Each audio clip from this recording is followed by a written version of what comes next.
Welcome back to New Realities. I am here with one of my favorite guests, Marina Seren, and we're joined by Rob Gauthier. And I think Marina is pivotal in bringing a new consciousness to the planet, and Rob is a channel, and he's also bringing in awareness of love, higher consciousness, and as a community, I think we need these sort of foundations to build the world we want to create. And as Marina's been on the show before, she's talked about other agendas and this, in a way, overshadowing of influence and consciousness that it's time for human beings to stand up for who we are. I mean, so Marina, why don't you talk about why you're here and why you wanted Rob Gauthier, who's been on the show before, I'm happy he's back, is here with us today. So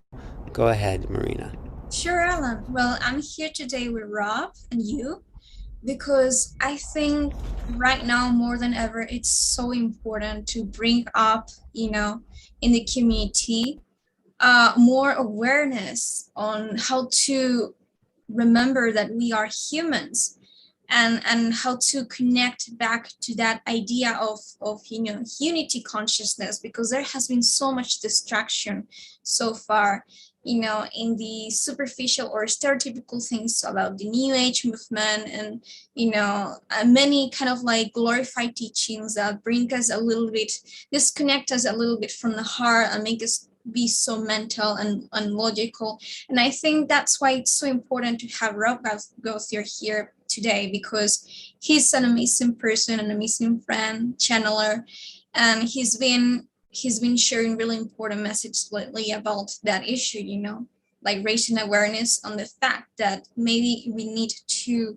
remember that we are humans and the community needs more of that humanity, that compassion, You're muted.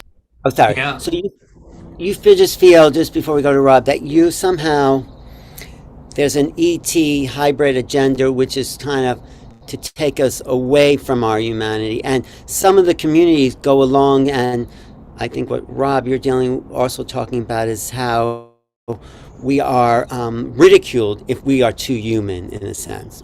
How do you fit into this, Rob? Yeah, well, the thing that I've tried to bring to the forefront in my own sharing, as well as Trev and Ardif, who've been talking about this for over 12 years, ever since I publicly channeled, we come to Earth to live the Earth experience.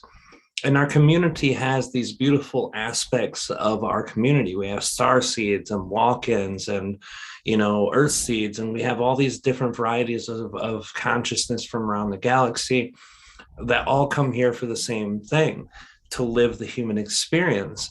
And a lot of the time, because we understand that we're creators, and because we understand that we're bringing consciousness into our bodies from a powerful form of creation, that if we aren't perfect in the way we express ourselves, if we have a bad thought, a bad day, a bad emotion, a lot of people in our community kind of bastardize or mock or ridicule or whatever. They can do a lot of things, even bullying. I've seen it happen before.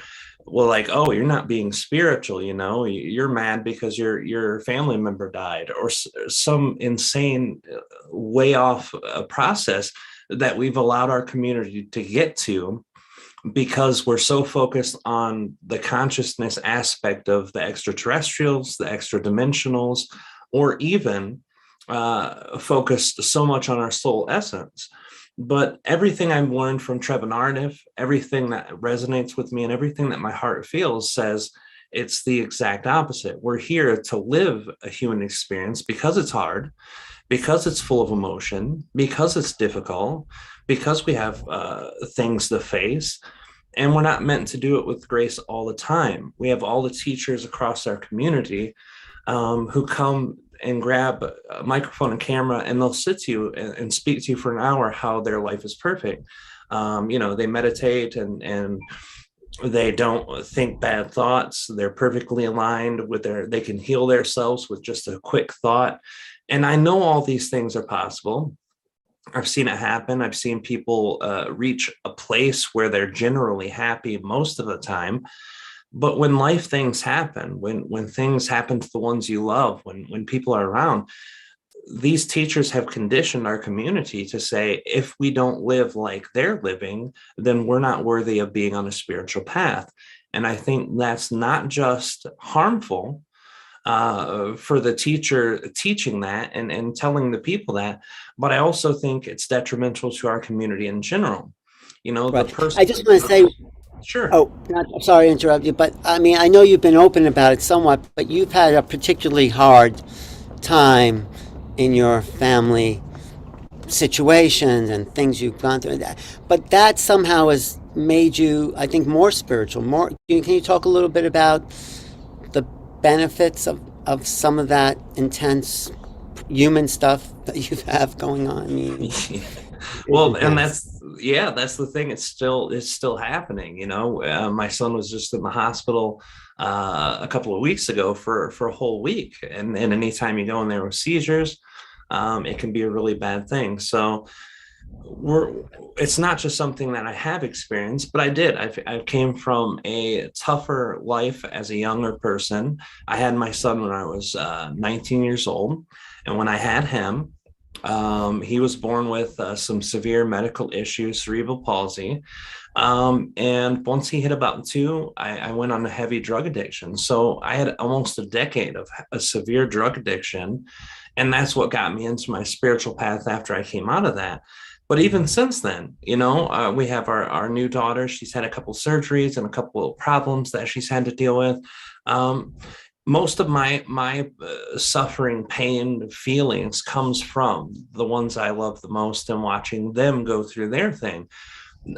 I know on a soul level that they're requiring the experience for themselves to go through these things, that's why they came to earth to have those experiences. But being an onlooker and watching, it's painful. And the pain is something that our community says we should hide from, we should ignore, we should deflect, we should learn how to be perfect. But that pain is a very human experience. And that's the issue that I have the most. That's the reason I've come on to talk today, was just the lack of humanness that's taken into our community now, Yeah. kind of hijacks the whole movement and purpose of us coming to earth and incarnating. Wow, that's you're so right. I mean, and this is where I think you're coming from, Marina, too. We are the human part. I think is really what the ETs want. They want to know how to feel, and but you're saying in some conversation you had, Marina, that the some of the hybrid agendas was to wipe out that human side. Is that what you were saying, sort of, in your encounters? It's not really to wipe out the human part, but there has been a lack of humanity from their part in my experience with them lately. And that is also a really important thing that I came to share, because I just think that it's not right that a species come here with an agenda and they use hostility or manipulation, to get what they want. But then to the public, they give this idea, this image that they come here to help us be more human and be more, spiritually awakened. And they have thousands of, teachings that are so logical and intellectual. And yes, but if you're not being human, you do not deserve to be in Earth. Earth is for humans. And I think, as Rob was saying, I think that there's this problem in the community right now, and it's that there has been so much so much stereotypical let's say flaws in this new age movement, that we should be perfect, that, if we do something human, it's almost like we are criminalizing humanity. If we do something human, we are not as spiritual, we get bullied. And I have experienced bullied for being human too, and for showing my emotions, and for not having a perfect life, or for doing something that I just want, even if it's not something negative. For example, I have people come to me saying, why do you dye your hair? Well, because I'm a human being, that makes me happy. So if it's something creative and makes me happy, I can do it. But no, I need to be this perfect stereotype of a person that is spiritual, that, meditates with candles and doesn't dye their hair and do all these mantras and doesn't have a problem in her life. And that's just not true. That's not true. And we also do it to ourselves. Like I got angry at my mother the other day, and it's like, oh, Yes. I shouldn't have been angry. I should have been more spiritual about it. But No, no, no. I That's got angry. You got Or angry. some, and that you angers. I mean, if you're always angry, that's one thing. But if someone cuts you off in traffic and you yell out, that's that's okay. So Right. yeah, I'm all for being more human. To be honest, that's the difference between emotions and state of being. To have Yeah. a negative state of being, it's, bueno, generally not aligned with the spirit and everything, but to have emotions is part of the process of aligning with the preferred state of being you want. So, all emotions have a purpose: anger, empowerment; sadness, releasing. So, it's part of the human experience, and we should be more compassionate when someone is expressing an emotion, because it's an indication that they're not fine. And the most spiritual thing to do is not to come on them and bash them and say, well, you create your reality, you're responsible for it, you created yourself. No, it's true on a higher level that we create our reality and we're responsible. But the most important thing to do, if you see a human being having an emotion or a bad experience, it's not to come to them to bully them, expect them that they're this perfect, spiritual integrated person. No, we're not here to do that. It's not a competition, it's not a judgment. It is about being human. That's what truly awakening is about, saying, hey, I'm sorry that you're going through that. How can I help you? Beautiful, right. And particularly like Rob's work. Talk about, because you said some beautiful things about Rob's channeling. Can you just tell people what you said about Rob and his Yes. work? Yes, I absolutely adore Rob because he's an amazing human, an amazing friend. He truly cares for people in the community, so he will share his help with all his heart, and he's so humble, and I love it. And his channelings, I adore them because, for example, Trip and Artie are the loveliest beings I ever talked to in channel sessions, and they are not biased, they're not agenda based, so everything that they share is to help you. It's coming from heart. So you know that you're not being manipulated to go one way or another. So I highly appreciate what he's here to bring us in the community, both as a person, as a channeler, as a friend, everything. Hmm. Thank you. Right. That's very meaningful. I appreciate that. And like we were talking about too earlier, I think the difference with my channeling and a lot of other channeling is that I'm channeling beings who are considered type 1 beings. And Yes. there are two different types of beings that exist in physical bodies. Even if they're higher dimensional, not physical to us, they're still in a body. Their souls encompassed in the body. And the type 1 beings are the beings who are understand their oneness and everything. They connect to above them to get inspiration and distribute that information below them, because it's not theirs to have. It belongs to everyone and everything. And type 2 has separation in them. And type 2 is a spectrum. You can have the most disconnected, malevolent beings who only care for themselves and want to destroy, harm, or hurt other things. But you can also have very benevolent and loving type 2 beings too. We're looking at like 95% benevolency rates in these type 2 beings. And these beings can very easily appear as a type 1 because they're telling you all the things that you would know when someone loves you. We love you, we care for you, this is what we're doing to help you. And that's the thing, a type 1 won't do something to help you. They're giving of themselves for those who want to receive. And a type 2 who's very benevolent will intervene in your life, and they will change things because they think they're helping you, and they think that they know better because they're more evolved in their higher consciousness. But the type 1s, they trust who we are. Treb and Ardif trust us as humans. That's why Ardif is given information that was so extreme and so intense to humans. And people are like, why does he come out like that? Why doesn't he bring it down a notch for people to understand a little better?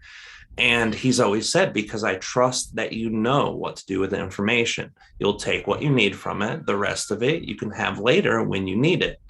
And this is something that type 2 beings don't do. And what was that extreme information? I'm just curious. What was so extreme that was when? It's not the information itself, even though I guess it kind of is. But like when he shares anything about how reality works, dimensional constructs, hierarchy of consciousness, the layers, dimensionality, these are really complex things. And the way he delivers them is very intense, very detailed, very specific. And anything that he talks about, consciousness in general, if he's talking to you about your personal things, he'll lay out the whole thing about how you're connected to these beings, why you're connected, where you're connected. And that's very intense information for a lot of people to take in. Some of it's hard to understand. Some of it's just energetically powerful. But he trusts in humans to be able to do it because he knows that he's a part of that flow. He's a part of us. We're a part of him. So there's really no separation there. And the type 2s, they want to tell you what they think that you need to know. And that's a problem in my perspective. That limits, that's like the reason we complain about governments and the reason we complain about politicians, because these people only tell you what they think you should hear. And most of the time it's because they have their own agenda behind it. And that's so is there like according, I was just listening to Akira, who I'm going to have on the post on the show. She did it, that there's a war of consciousness going on, maybe between the type 1s or type 2s, and what Marina's saying, this hybrid agenda over the human agenda. Do you both sense there's a kind of, also being played out in the world with everything we've been going through in the 2 years, there seems to be polarities. So do you feel like that's happening on these other levels, and what do you think we could do about it? What do you, Marina, you want to talk about your particular understanding of the conflict and what you want to do about it and what you are doing about it, and then we'll talk to Rob. Sure. Well, Rob's and Ardif's description of these type 2 beings are exactly how I will define the great hybrid agenda right now on Earth. Because that's exactly what I experience with them, that they will guide you one way because with certain, kind of information, because they think that's, what we need. That's what, the Earth needs. And it's not true that we necessarily need it. We have a choice, It's true that they are species that, after all, they want their own survival. So they will try their best, to make us choose them. But that's a problem when they used manipulation. To me, that's the problem. I wasn't, having any problem with them, when they were not manipulating my spiritual energy and try to tear me apart, from where I decided that I prefer to go in the first place. But when I started to experience intervenings from their part, because I chose differently, because I say no to their agenda, it's when it was my red flag. It was like the first big red flag that I saw, and make me wake up to the fact that, I came here with a strong connection to these hybrids, and I have lifetimes in their civilization. So all my life was like, oh yeah, the hybrid agenda, this is going to happen. This is the future of humanity. But then I realized and say, well, I want to connect to also other aspects of myself that are not hybrid, that are Pleiadian or Anunnaki, and they have human, right? They project those aspects of my genetics, those aspects of my beingness themselves. They project different opportunities, different realities, different probabilities and timelines. So because I was awakening that part of myself, I was aligning myself with a different timeline that didn't necessarily integrate these hybrids, So they realized, and they tried to pull me down their other path, to their path, their timeline, with manipulation. And that's when I said, Because I just want to say it actually interfered with their timeline agenda. Is that the problem?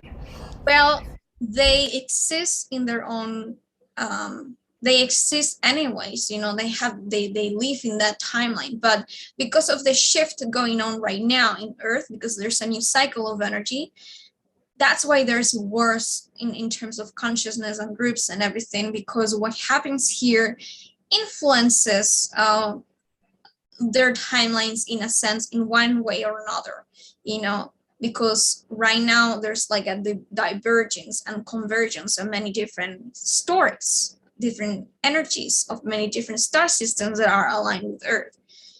So So that's your rebellion, I'm calling it a rebellion, is putting a kink in their agendas because you thought you were just going along with the program, and now you're saying, wait a minute, I want to see what else is happening. What were you thinking, Rob? Were you going to say something about that too? Yeah, I'm thinking of the question that you asked, and then the idea too. When you're looking at the whole thing, like a consciousness war, the type ones versus type twos, it would never be the type ones versus anyone, because the type ones don't. The type ones are so non-interfering that if a race of beings came to destroy Earth, and they had the power to stop them, they wouldn't. And they wouldn't because they respect the fact that we created the experience to bring those beings to us to be destroyed, and then our incarnation cycle would end. They understand the soul aspects of our own self and our consciousness. So it's not as important to them to interfere. It's more important for them to let your soul have the experience that you need. And back to my own understanding of the larger cycle of what's happening now with Earth. Treb and Ardif have talked about this since I first started channeling them back in 2010. That 2012 was a denoted marker of change in our Earth, but it wasn't just 2012. It was a 9-year cycle before, 9-year cycle afterwards. So an 18-year full cycle. And when that started was 2003, and that's where consciousness started shifting. This consciousness is meant to be, and I don't like using the word because the way our community uses it so much is so different from what it really means to me, but that's ascension. That's where our ascension as a consciousness became. In 2003, the shift of consciousness towards the self-expression started. And we all were going through our experience of self-exploration. That's what third density is. That's the whole life that we've lived from the first Anunnaki DNA manipulation all the way through to the last manipulation of our DNA and our written history. So from that point forward, we've been in third density. And this part was a shift towards fourth density consciousness, but it's a whole cycle. And that whole energy encompass a race that was late to the game. Because we were manipulated, we were jumped forward for thousands of years. And that meant that we're still living third density lifestyles. So right now, 2021 was the last year of the 9-year cycle. 2012, 9 years forward, 2021, December 21st. That was kind of like the closest time that we have of a natural cycle to mark that energy for the outward cycle. So 18 years we've been going in a cycle that takes us out of self-exploration and connects us to other beings as a community, as a global consciousness. What do you think has been happening for the last 2 years? It's a division so that all of us can see where the divides are, where the pressure is, where our own consciousness might have perspectives that shift us towards negative mindsets or fear, and makes us reevaluate everything, because everything we have been doing for thousands of years has been the wrong way. The governments, the school, the medical systems, all these things that people are having fights about, those are the concentration of all the years that built up, and then the cycle cleanses it. And that's why 2021 is where we really start finding out who we are and what our consciousness is about. And that's the problem. Right now, humans are tied to so many different consciousnesses. You've got reptilian consciousnesses who enjoy feeding from that negative emotions of humans and imbalance. You have hybrids who are creating their own race from human genetics. You have Pleiadians who see us as their own children. You see Syrians that have the same thing. And a lot of these are actually type 2 races, even though, the Syrian and Pleiadians are very benevolent. And there are some, Syrian and Pleiadian aren't just one race. They're hundreds to thousands of races that live in these areas or that identify as those planetary consciousnesses. But most of them are type 2. So most of them are willing to step in front of your way to get what they think that you should have. And it's not selfish for most of them. If you stepped into their own personality and said, I'm going to see how agenda driven these beings are, most of them feel great love for us. Most of them love us like we do our own children, but they see us doing things that they don't want us to do, or seeing us do it in a way that could be self-destructive. But that's what type 1s say. Who cares if you're self-destructive? Who cares if you kill your whole race off? That's your right to do it. That's your choice as a sovereign being to live independently and create from your will. So I think that's the difference in perspective, but that's also the war. You've got dozens of races with different protocols, agendas, co-creations, and they're all pulling against each other. And that's why you see it spreading out in the human population too. These two sides of humans are fighting one another all the time. That's the manifestation of the brokenness that we are as a planetary consciousness. And that's why you see it play out in that way there. And, the old saying, as above, so below, or as below, so above. That's exactly what's going on. And that's kind of the war from my perspective on everything I've learned. No, you're right. Something's gotten really intense here, and we're at timeline convergence. What were you going to say, Marina, there? Um, I just when he mentioned the Pleiadians, for example, or some groups of beings stepping in front of you because they think that what you're doing is negative or self-destructive or so. I have to say I have experienced that myself with a group of beings that were I think from Pleiades, and they were actually guiding me not to do certain things because it was let's say beneficial for a bad group that I had survived, which is the Dark Fleet and all these space programs. And so that's something that I did not like, because I tell them, hey, I don't care if a group is interested in me doing this specific thing and they will benefit, because my intentions when doing it, it's not to help them. If you need to stop someone, stop them from using me, put yourselves in front of them. But I'm doing this and it's a positive thing. It's a positive, neutral thing for me, which is studying physics. I wanted to study physics, and the secret space program, the Dark Fleet, wanted me to study physics. And so it's not that they were saying don't do it, but they were like, this is like connected to the Dark Fleet, and they will use it. They will use you this way. But I said, hey, this is my dream. This is my passion. I'm not going to stop being who I am just because a group will benefit, just because you see that there's a potential, like negativity. I can definitely tune into myself and my reality, break contracts with these beings, tell me to go away and let me be who I am. That's where I should change, but not me.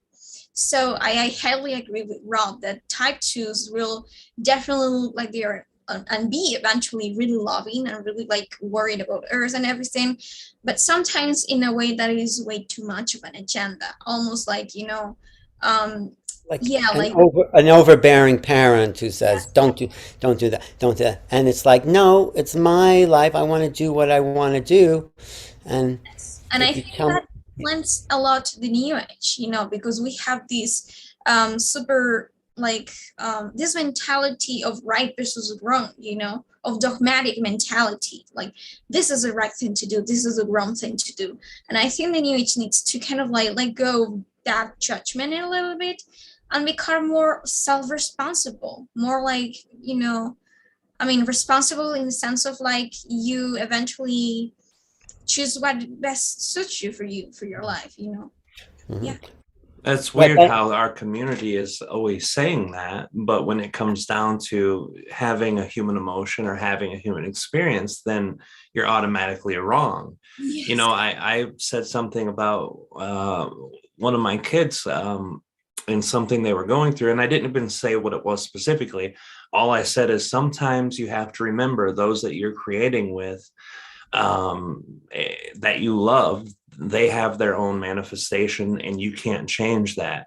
And I had a lot of people like, hey, you can create your own reality all along. I'm like, yeah, but I'm not that person and I'm not going to step on their toes, you know. So it turned into a whole spiel back and forth and kind of bad attitudes. And then I got upset being more human, which made it worse. And then it's just like this whole constant reminder, you know, that, hey, you manifest, you do this, you do that.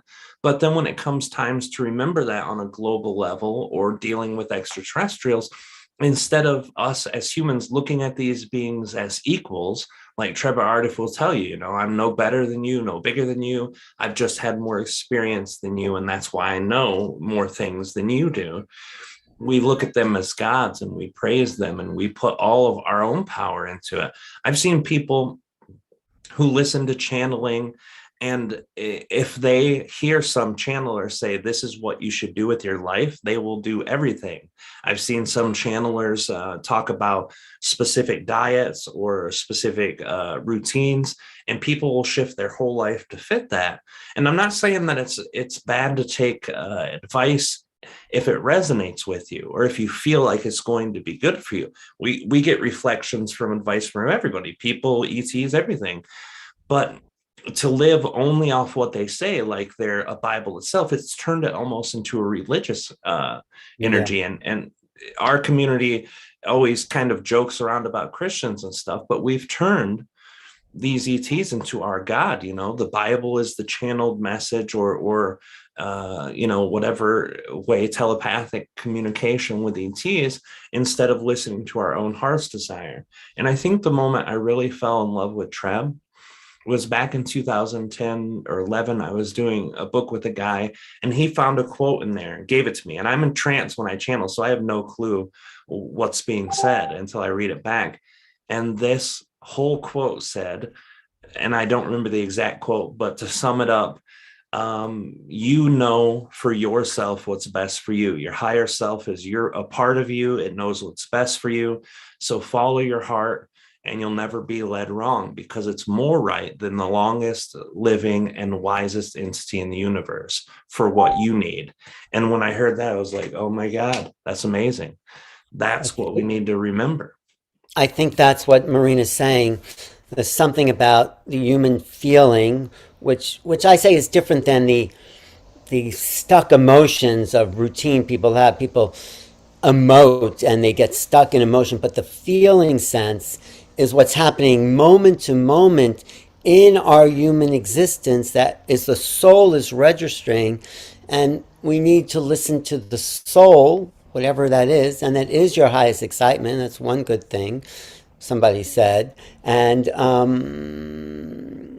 but to have all experience, I think we incarnate here to have the whole range of experience, and that's real ascension. You don't ascend unless you can look at everyone and say, I've been that, I felt that, I know what that person's feeling. And so, you know, people who don't give to the homeless or something, or saying that's they've done something wrong, that's their karmic, you know, result. I think, you know, if that person's in your reality, they are you. And so we have to get over that kind of understanding of that person's karmically doing that, because that's what they did in a past life. That's also a dogma and a religion, and keeps us stuck in the old mentality. And I think what we're trying to do here, that's why I like having Marina on the show so much, because you're just being honest, Marina. You're just sharing what you're telling people, and I know it could change and evolve, but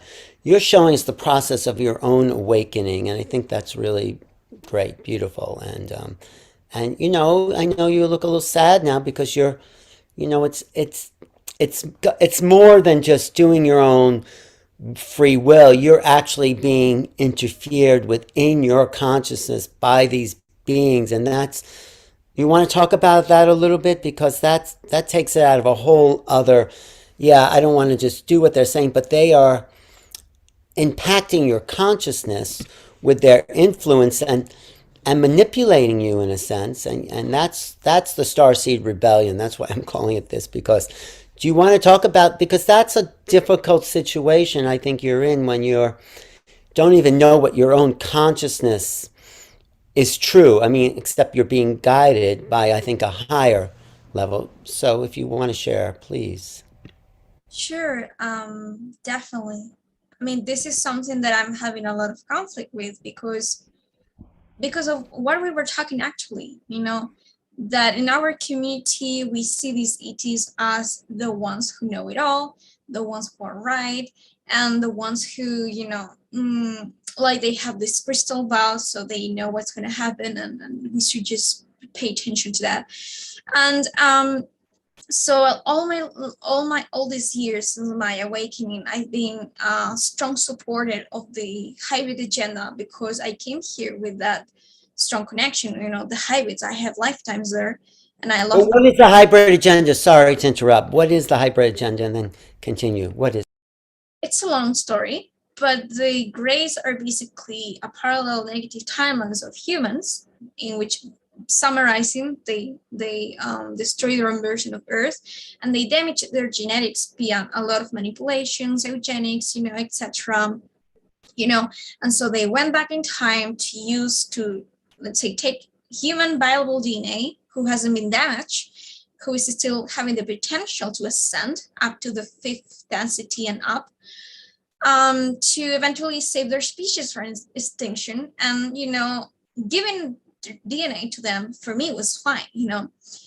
But then when I get introduced into the agenda, that's when I'm starting to having conflict with. I've always been this strong supporter of that agenda, because I thought, oh, well, this is what's going to happen, so I have to adapt myself to it.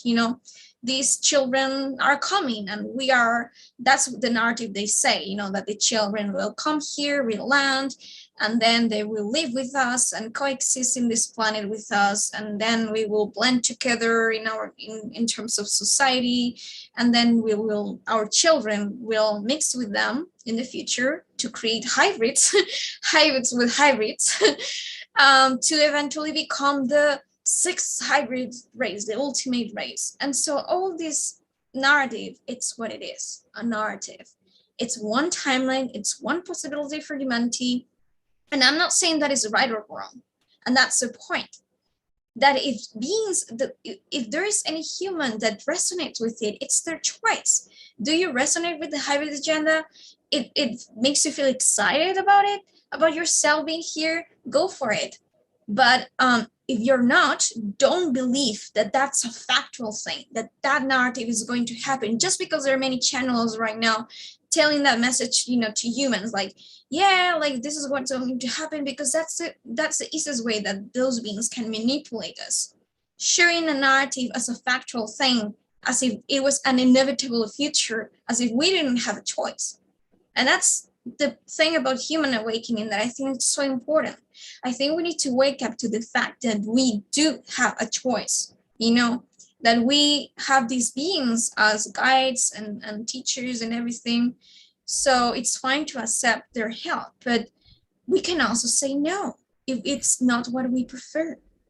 Right. I think you're absolutely right. And we are choosing the timeline we want in the moment, as opposed to something being imposed. And that throws a whole wrench into this kind of possible future, and makes it interesting because something unknown is happening. What were you thinking, Rob? I resonate with a lot of what you're saying, Marina, too. When it comes to that hybridization thing, if you want to do it, that's great. The free will consciousness is what I've always supported. If you want to do something and you're not infringing on the free will of another, you should do it.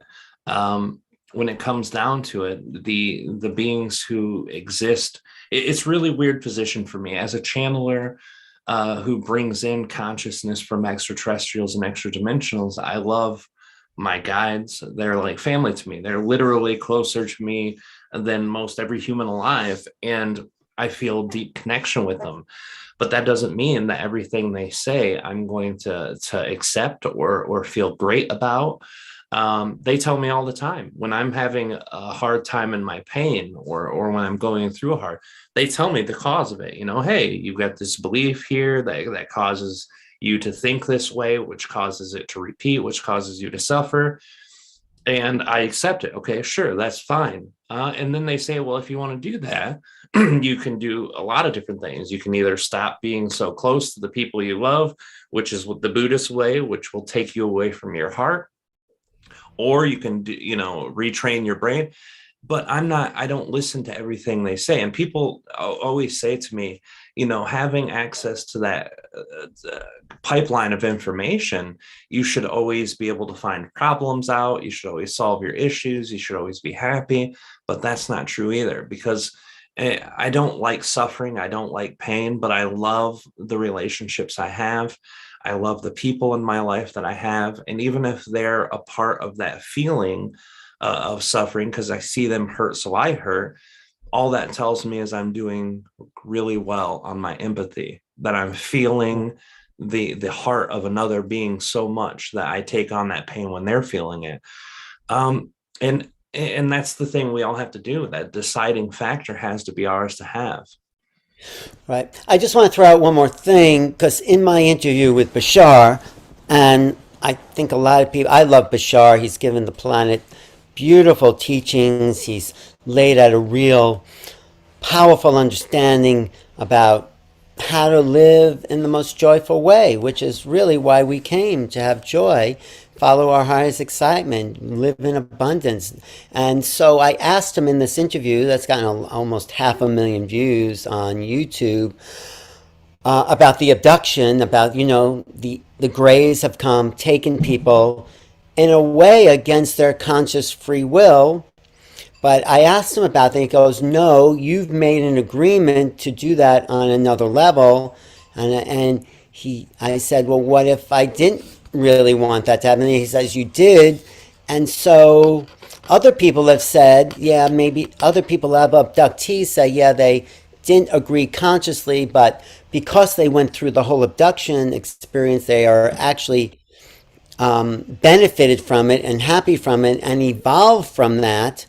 And it's been traumatic. So, I think for myself, yeah, I mean, it's still a trauma that I have yet to resolve. And if that didn't happen to me, I'd probably be an accountant or something. No, I don't think I'd do that. But, it's definitely expanded my reality. So there's that side too. It wasn't conscious. It was definitely an imposition. And other people in our community say, yes, we've agreed and it's for a high, and we can't say on this level what, the higher mind wanted. So I would say, sort of a little in between both. Do we agree? Is it, I mean, I'm not saying there's an answer for that, but a lot of people have evolved from this imposition on our free will, and they've been grateful for it. And other people, like Marina, saying, no, in the moment, I want you to say and ask, is this what you want? Is this something that is imposing on your free will? And I tend to agree with the Marina side, even though it's been a great benefit. I think it's like I said, it's like the Me Too movement of contactees. If you don't want something, you have the right to say, wait, stop, that's it, that's as far as you're going, and let's put the brakes on here. Is that fair assessment, Marina? Yes. To me, But what about those people who benefited? Sorry, what were you going to say? Go ahead. Yes. well, I actually see a difference between the abduction scenario itself, about having the experience of having these abduction experiences and giving your DNA away, and having an exchange of energy, having a relationship dynamics with these beings, so that you can eventually learn and expand your consciousness. The experience itself is not an issue, to me. I think that every experience expands you, of course, every experience is an opportunity for expansion. To me, where I showed, let's say, more worry, it's what comes after that, their agenda, not just of saving their species, but actually bringing those children here to Earth, almost in a way that they are imposing it through manipulation, in our beliefs, because of what I was sharing about Bashar, for example, when they say, well, the children are coming here. That's the Earth is going to become the sixth hybrid race. I believe Bashar is a great teacher. He has great teachings, but that doesn't quit the fact that he is, from my perspective, a little bit, at least lately, from my perspective and many others' perspective, too agenda-based. When he shares this, like the children are coming, you're going to become the sixth hybrid race. That is an agenda of itself, and I think it's manipulative the way that he's delivering the message, because it almost feels and sounds as if it's an inevitable future. And my guides, in another, on the other hand, they share with me another part of human history that contains of it in itself another possible timeline for humanity, in which we naturally evolve to become the sixth root race. Now, root races, yes, root races are those like the Hyperboreans, the Atlanteans, the Lemurians, and so the Aryans. And so the sixth root race will be like, the rebirth of humanity in one of these, great civilizations. So that's why I was sharing away my negative experiences with the hybrid agenda, because I'm not trying to impose an idea. If people wish to believe that, the hybrids are great for them, they can do it. But I share it away with the purpose so that, people also know my side of the experience, so that they have a bigger spectrum to choose for themselves if they really want to welcome, to this planet, those beings, after, becoming aware of some of their actions. Well, I've personally never heard Bashar say that the hybrid race is going to take over Earth. What I've understood is that, I'm just telling you what I've heard, and maybe it's changed, that the Essasanis, which is the mixing of the human hybrid and the human greys, would go to another planet in another star system, 300 years, evolve and live their own lives there. But you've heard something different. Is that what you're saying, Marina? Yes, no, because it's a different race. Like the Sasani are 50% ray, 50% human. The ones that are supposedly coming here are the hybrid children, which is the ones that have been made with our DNA. So like the Sasani, of course, have their own planet, but the ones that they want to introduce to Earth, it's another race of itself. It's another race, not to take over the Earth or to live with humans, because to live with humans, but again, because I have negative experiences with them, hostile experiences with them. Can you share your with the hybrids you've had hostile experiences? Can you share that a little bit? Yes, it's pretty personal, but whatever you care to share. Yes. I want you to feel comfortable. Yeah. So I had experiences when, as you know, as I shared many times before, I connect with a species of beings who are Anunnaki, that are bull giant humanoids. And I have had many experiences with them in many previous lifetimes, in which they were guiding us towards, becoming more aware of our internal technology, how to work with the chakras and the vortex energy of our, energy bodies. So they're highly positive, and they've helped me a lot, and they've been connected to me since a long time, So because they do not really connect with, because there are many Anunnakis, some of them are aligned with this great hybrid agenda, and some of them are not. Some of them connect to other, let's say, timelines and parts of history. So in my experience, when I started connecting with the Anunnakis that oversee the Great Project, the Great Hybrid programs, to connect with these other beings that connect with other parts of history, that remind me that humanity has cycles of energies, and we are in the becoming of the sixth race. When that information was being given to me, because that information doesn't necessarily contain this idea of the hybrid timeline, but rather another opportunity, which is also equally valid and positive, which is becoming evolving naturally, instead of hybridizing and mixing, with other beings. When I started remembering about that and having this, working with these beings, connecting to these beings, I started to experience a lot of resistance, in which I will be like manipulation, in which I will have circumstances being manifested in my life that will tear me apart from that connection, from those connections, to rather push me to connect with the hybrid agenda, the hybrid timeline. Because you are hybrid too. You are part that species too. I'm based on that. I have many different connections. So when I started having those experiences, which were, the circumstances that were manifested so that I will not connect with this other timeline, were highly negative. So when I realized that the hybrids were responsible, for guiding me to that, to those circumstances, to tear me down their way, it's when these guides came to me, they contacted me in the astral. They reached out to me and said, they showed me all these circumstances of manipulation of my own energy. And they said, you are right. The hybrids will do whatever it takes so that you go this path, so that you help them manifest that timeline on Earth. And that's when I came out to warn, not to warn, but in a sense, tell people that, they need to realize that some beings, even though they're positive, they have their own agenda. And I think that we deserve to stand up for ourselves and be able to choose what we prefer. And we do not prefer to say no. Right. Thank you.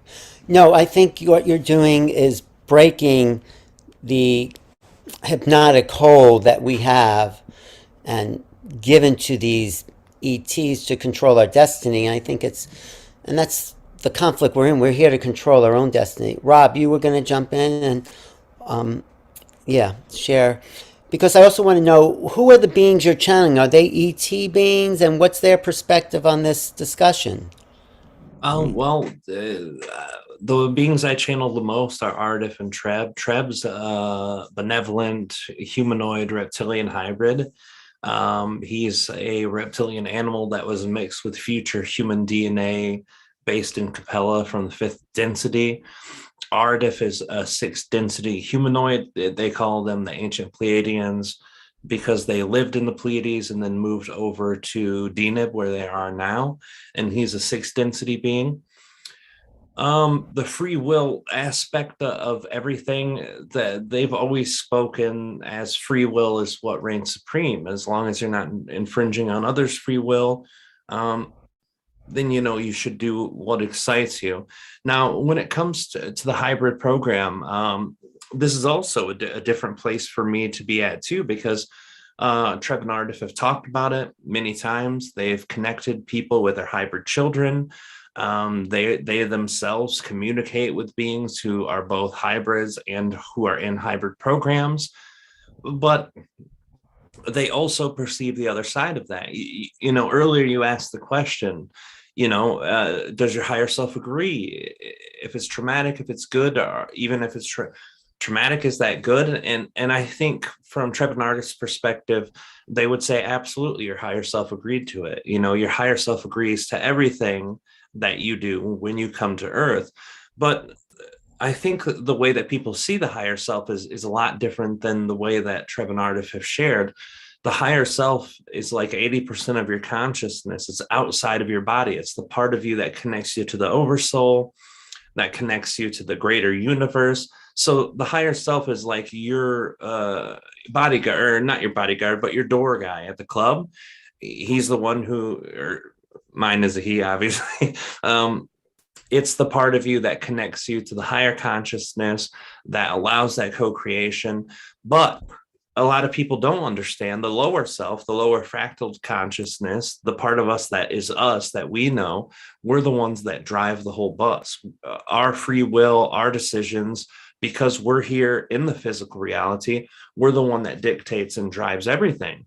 So the higher self isn't meant as an evil master that makes you do things that you don't want to do. It's actually a supporting mechanism for that. Now, these things like this that we don't agree on in our body, but our higher self agrees on, we agree to that too before we come to Earth.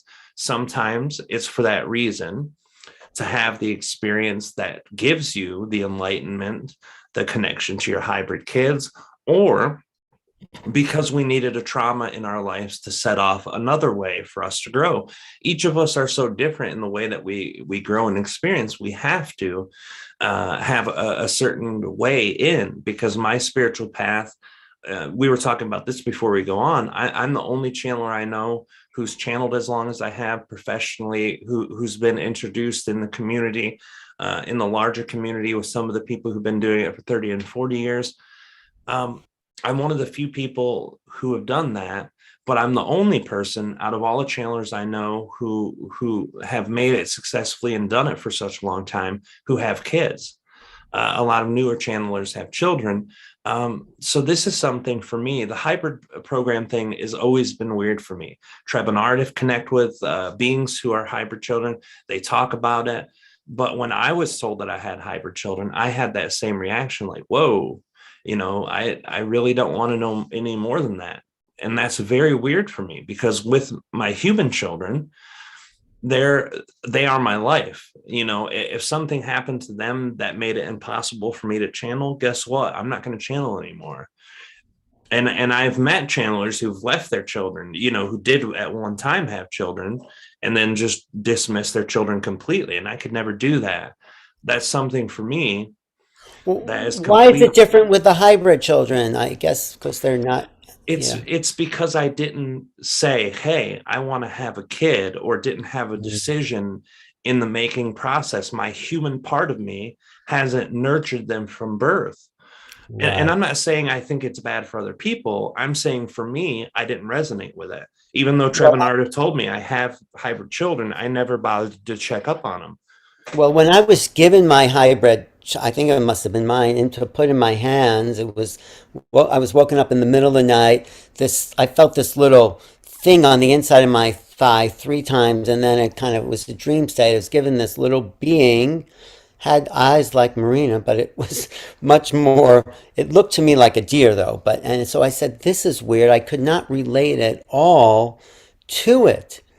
But what's interesting is that I had read a journal that I wrote about a dream, and I was carrying around this little child for a while, and the child was very happy. So I don't know. I think we have to become much more conscious. That's also what this discussion is, of the many levels we actually do operate on. But I think you made a good point about the lower self and honoring the lower self. And it's what Marina's also said. Look at the dark side. Look at the stuff that, people would judge and say, and don't judge yourself for it. This is part of the human experience, is the whole keyboard, from the highest, most benevolent to not the lowest, but understand that humanity is the full range. We're in this schoolhouse here, Earth, where there's the kindergarten and then there's the PhD students. So it's like, that's the incredible part. I think other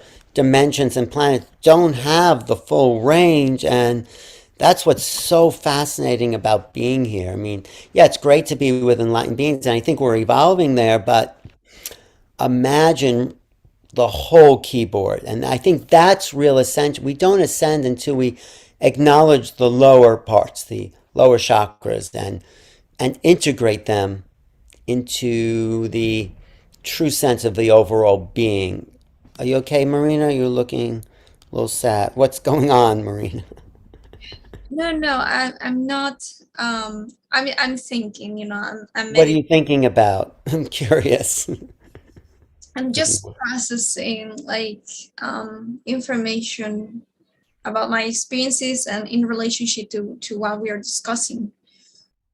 Well, like, can you go through the process? I mean, if you, I know it's private, but if you feel like sharing your process, because I think you have a lot of information to give the planet, and I think this this thing you're going through is to help all of us understand this next moment in evolution where what you're integrating and coming to terms with is something that a lot of us will have to come to terms with.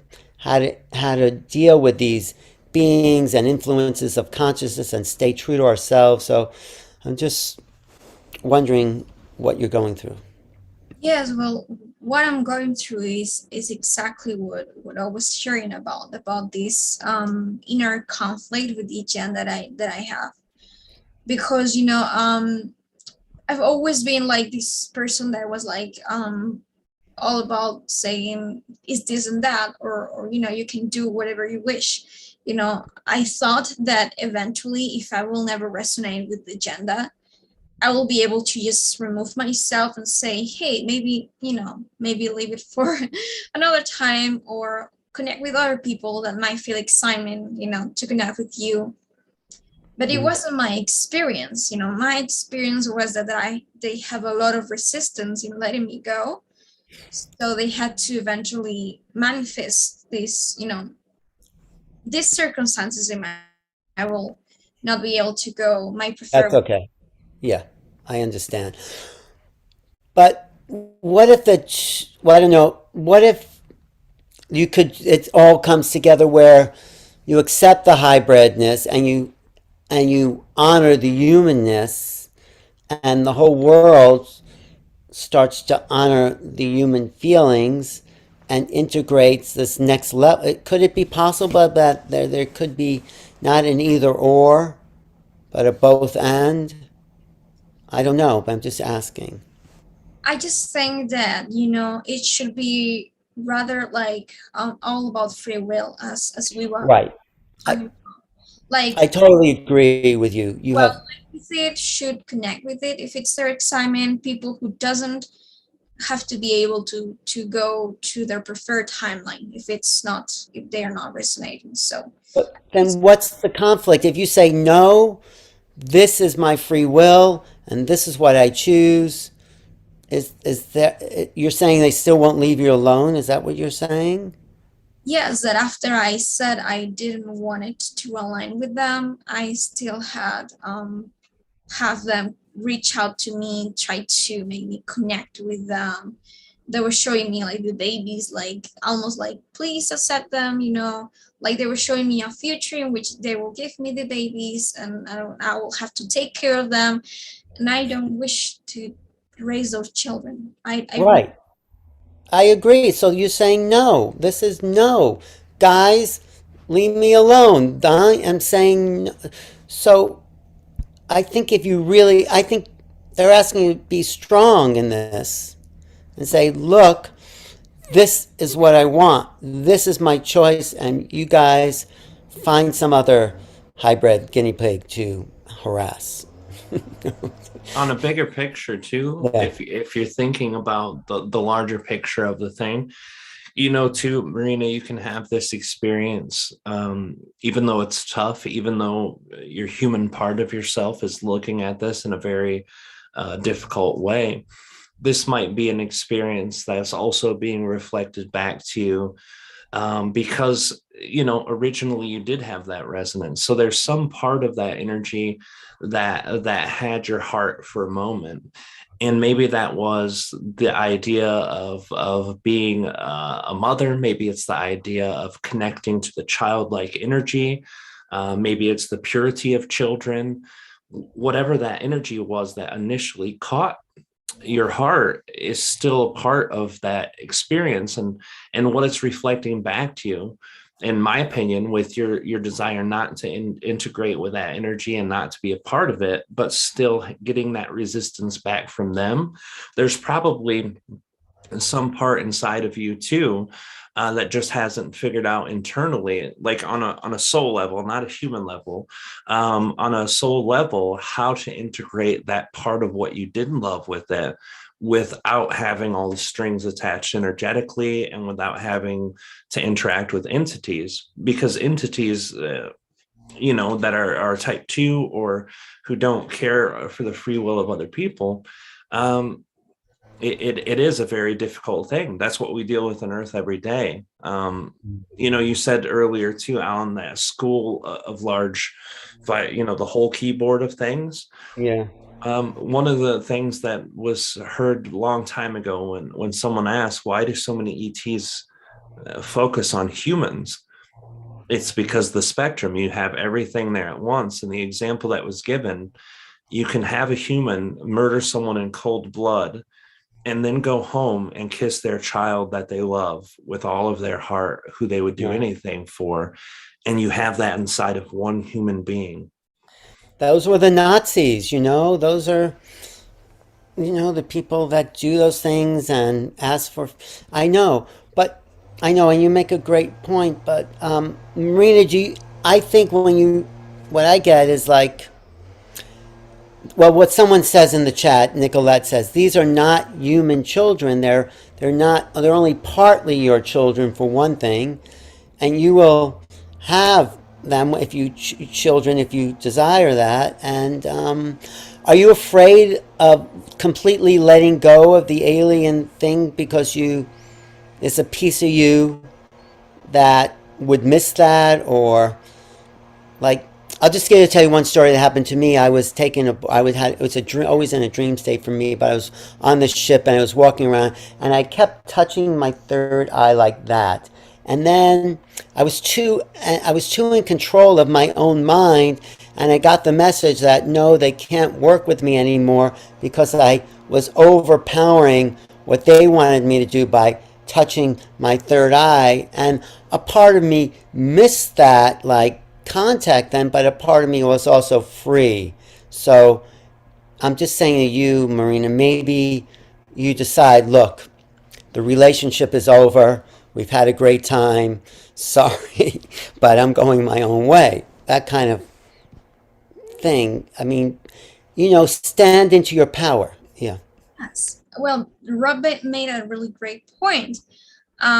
It's true that this is something that can be happening eventually, but in my experience, it wasn't really that way because I initially loved and integrated the energy of this child and these beings. It's something that I didn't have any resistance with the hybrids. I actually loved them and felt really connected with them. So for me, the conflict came when they didn't let me choose other people too, like almost like in a selfish way, like I was fine with connecting with the hybrids and these other beings. So I wasn't seeing it as a black or white, yes or no thing, like a binary system. So that's when I decided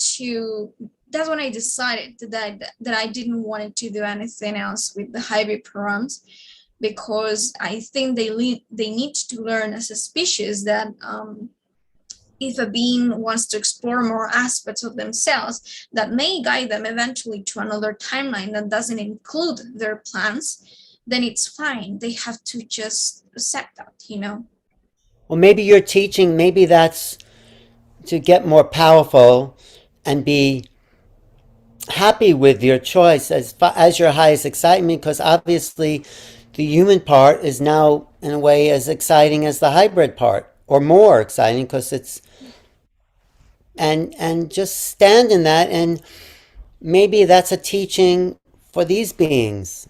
Yes, but rather it's not like the hybrids are the only ETs. So Right. that's the point. It's not like the hybrids are the ETs and we are the humans. Like, human has ET DNA, and there are many other ETs all around. So the hybrids are not the only positive connection or contact experience we can ever achieve so far. So yeah, I mean, I think you open up a huge avenue of possibilities that sets us off in a new timeline direction Do you see that, Rob? Do you see like what's from your channel perspective is unfolding for what Marina's saying and all of us and the planet as far as like creating a new unknown that we've done because of our human will, in a sense? Yeah, the things that I've channeled throughout the time for the over a decade I've channeled have been all focused on one thing, and that's the self creation, self empowerment, leading to the best collective version that you can do. I think Marina is highly aware too of the new timelines that come in with her experience, just like you've been, Alan, just like I've been with myself. And part of that is experiencing the self path. When we change inside of ourselves, we see changes outside of us. This for Marina is that part, that big hurdle. I think you had a lot of good insight there too, Alan, when you're saying this is her experience to stand in her power. And now Yeah. she's learning to do that and be strong in that. And that's hard, especially when you have pushback. And that's why I was exploring what it meant on a bigger picture, because I don't know. I can only guess. But everything that happens in our life is a projection of something happening inside of us. And that's what makes me wonder, when all of us are going through the things that we're going through now, it literally comes to that pathway of all of us choosing the individual timelines, which then lead us to our collective timelines. I think the most complex thing that I still have a hard time wrapping my head around, that I've channeled throughout the years, talks about the individual creation and the co-creation and how that works together. The individual self chooses their path and creates their reality, but they're also co-creating with other beings. And let's say you have a dear friend, and this dear friend is creating with you. So both of you are choosing to create this experience together on a soul level, even though the human level will set that to the side just for the moment. Eventually, you might be dealing with a version of that person that's not where that person's attention is focused. They might be doing another timeline, another reality altogether. And what you're left with is the version of that person that you're projecting outward, because they've lost their interest in creating with you. And that's the hard part to figure out. When we're creating with ETs, extra dimensionals, our own self, other humans, are we dealing with the version that we're projecting, or are we dealing with the version that we're both creating together? This is why people feel pain when their loved ones are sick or when they die, because you're literally looking at a being you're co-creating with, who's creating something that you don't like them creating. And it sounds selfish when I say it that way, but that's really what's happening, with your kids. That's what helps me calm down when my kids go through their medical stuff. They're creating what they need to, so I need to be more accepting of their creation. What's happening now with Marina, she's going into a creation that she doesn't want to create with anymore. And that's extremely painful. That's the same thing as, a loved one that you're with, divorcing with you and separating from you. There's a tied energy that happens in any relationship, whether it's romantic or whether it's, just regular two consciousnesses connecting. And because there was that time together where you resonated with them, that energy is tangled up. And what this is, I think, is a projection of untangling the energy.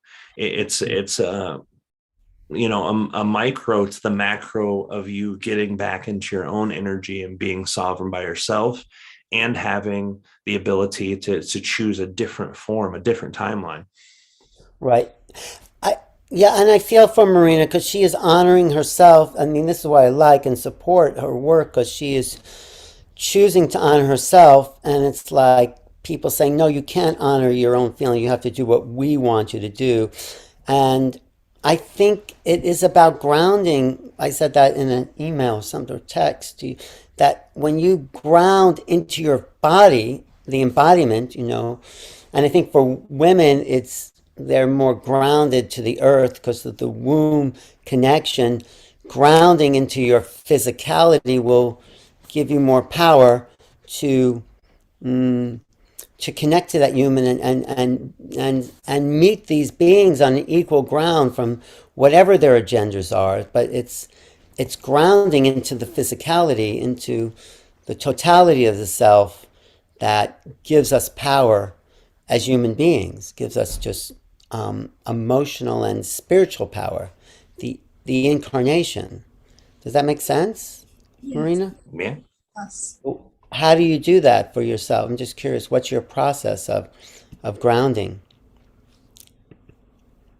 I just love to meditate, but not in the fashion of, listening to binaural beats and meditation in terms of going to my bed, laying down and start thinking, start, observing what's going on with me at the moment. And Mm. so by having a conversation with myself, and talking and saying, well, this, exploring how I feel, it's how I eventually ground myself because I'm acknowledging what's going on right here in the lower fractal, as Rob will say. I'm acknowledging it. So by acknowledging it and observing it, it's how I really ground into my experience and how I eventually become more empowered because I become more aligned of what I prefer to create for myself or what am I tuning into, what is this experience teaching me, trying to, teach me about. So But what I'm talking about is actually not so much thinking, but feeling your body, feeling your feet on the ground, sitting on the chair, feeling the body gives us that human advantage over beings that are just thinking about this and manipulating thought forms when we're grounded, embodied. absolutely. And that's Right, an important thing because the body represents the action here in the physical. So many times when we wish to empower ourselves, when we wish to claim our sovereignty and say, well, this is what I prefer, it's when we get to realize, yes, we are the bodies, we are the ones who act here. right. So we have, that's the biggest realization, Hmm.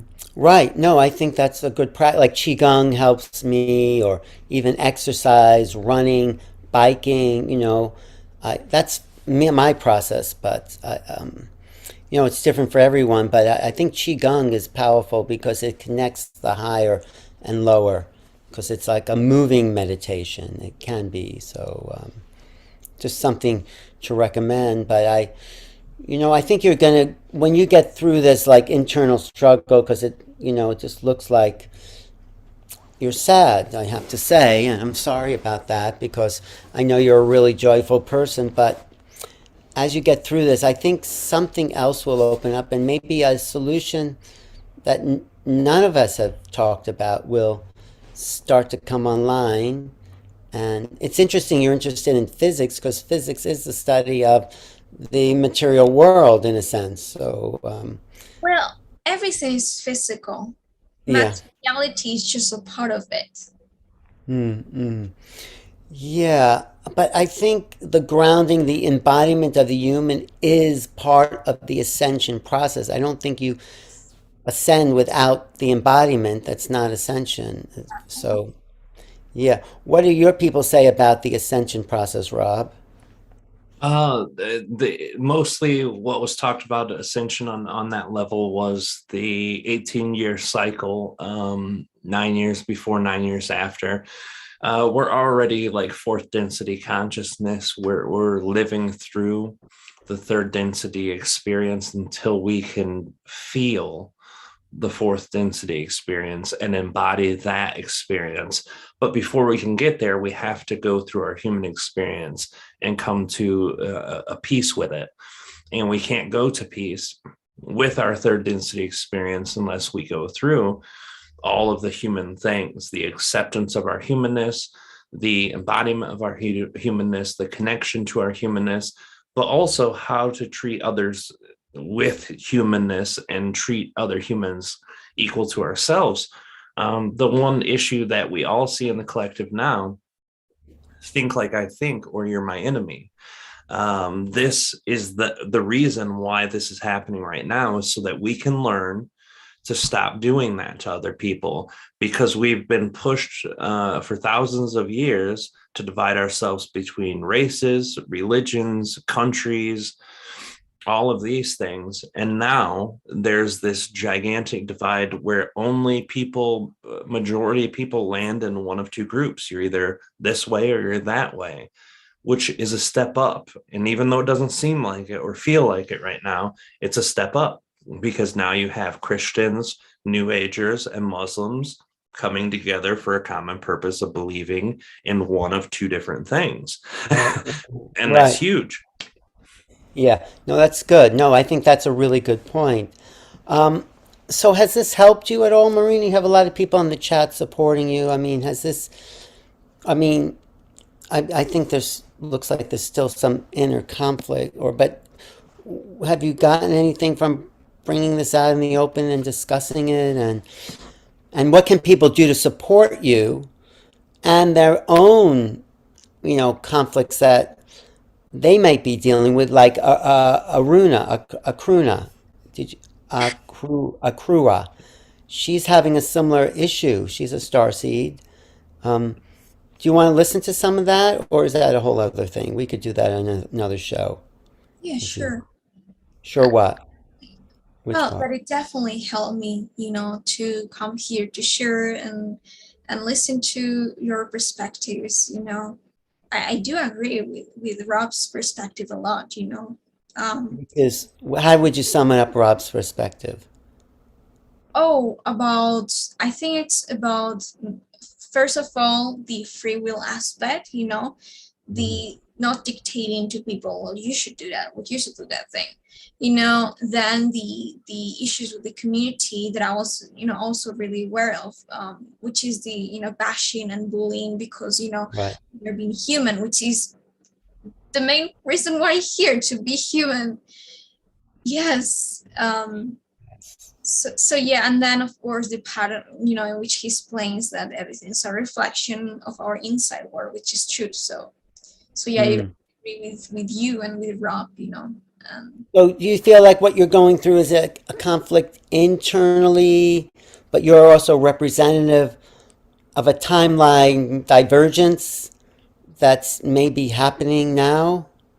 Well, interestingly, when I had a session with Rob, with Ardif, in one part of it, he expressed that because I am so aware of many connections of myself, I receive a lot of energies pulling me into different directions, like this way, this way. So that's eventually what happens when you become aware of many connections of you all of a sudden, that you might experience these circumstances of, like, going, into, different directions all at once. And that's what I was experiencing. Mm. So Well, well, you're getting a lot of support online. I'm looking at the chat from the community, from people who totally agreeing with free will, and people are listening to you. And I think it's empowering for humans not to be manipulated by ETs. They may have great technology, but and they're not really helping us out of our the mess we've made. We have to figure that out for ourselves. So I don't know what they may offer us something, but I think they also have their own issues because I think the hybrids want what we have. The hybrid agenda is to want to feel, want to separate from the group mind and become individualized. And I think that's the ripping away that, in a way, you're doing, Marina. You're becoming individualized out of a group mind collective. And that's empowering. yes.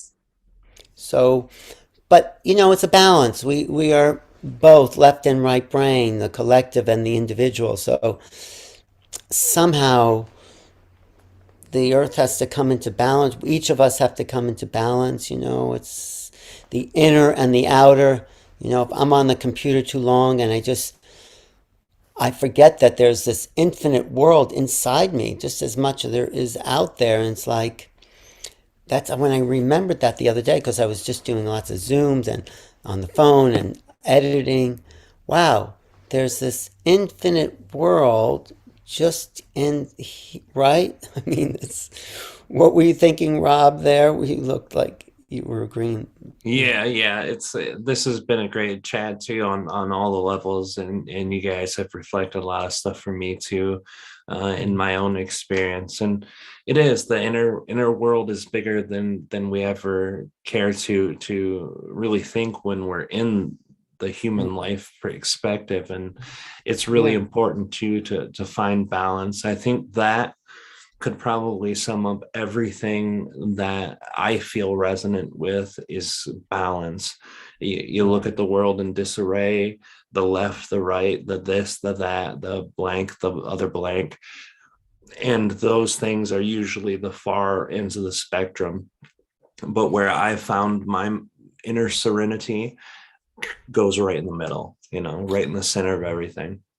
I think it is a conspiracy, though. If I'm not really, I mean, of course there are, but to pull us out of ourselves, to constantly be out there, and the technology is so inviting that we're always, wow, what's someone saying there? And we forget the inner.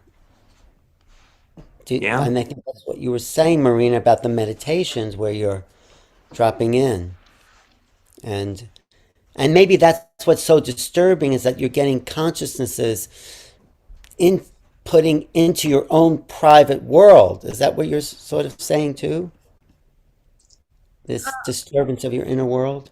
Yes, like the fact that we are not like fully aware individuals who are operating all the time with the higher mind makes us to be quite vulnerable to, you know, certain manipulations here and there, in the unconscious aspects of ourself, which are, the most accessible at the moment. So yes, definitely grounded. It's the better way to empower oneself.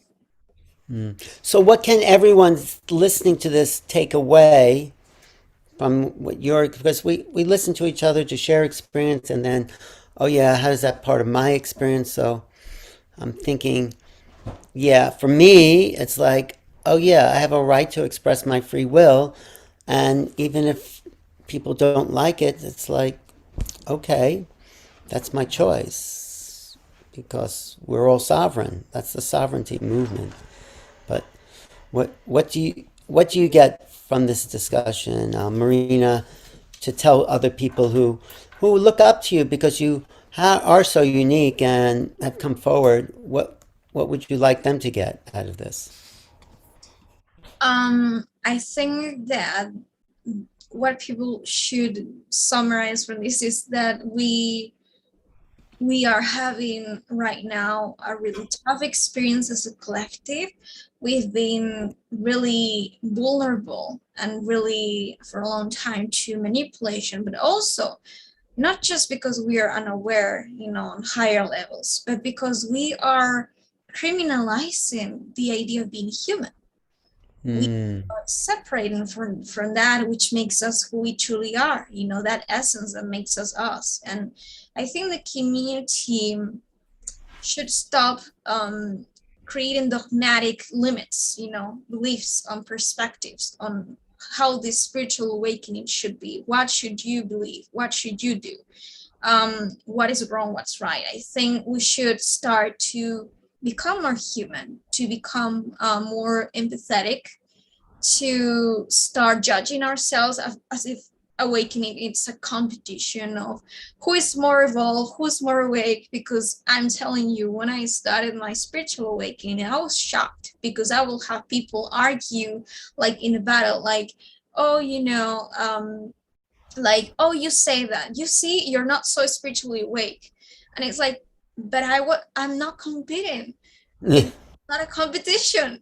So I was shocked to receive people my way telling me, you see, you said that you're not spiritually integrated. So it was a shock, and unfortunately that's going on in the community. So I think we should stop.